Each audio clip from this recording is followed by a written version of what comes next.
This is Wise Words from Waldo on a Thursday, August 13th. In Paul's second letter to Timothy, he writes, "For God has not given us a spirit of fear, but of power and of love and of a sound mind." As I age, I think my mind's not quite as sound as it once was. I have to write things down. That way, instead of trying to remember what I wrote down, I spend time looking for the paper that I wrote it down on.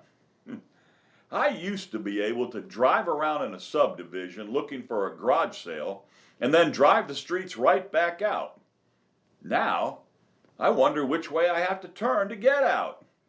It's confusion. Confusion. Kind of reminds me of the woman who was sitting in the recliner watching television when a small snake crawled across the floor and under the couch. She screamed and ran to the bathroom where her husband was showering. He came out to find the snake dressed in a towel around his waist. He got the broom and began poking under the couch. The excitement woke the family dog, and the little dog's cold nose touched the back of the man's foot. The husband fainted, thinking it was the snake. She called the paramedics.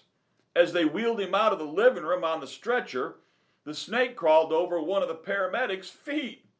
That caused him to drop the stretcher. The man fell off and broke his arm. That's confusion.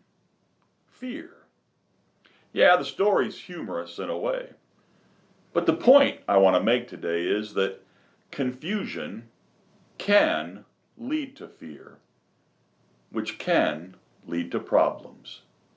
When Paul spoke of a sound mind, it's a Greek word that means instruction or discipline. In other words, the more disciplined we are, the less fear and confusion we will have. Think of it as being proactive. I do crosswords and play a Scrabble-like game to keep my mind active and to exercise my brain. It's really the same principle as exercising physically for better health. But the devotion's about exercising ourselves spiritually. Daily time in God's Word and prayer gives spiritual discipline.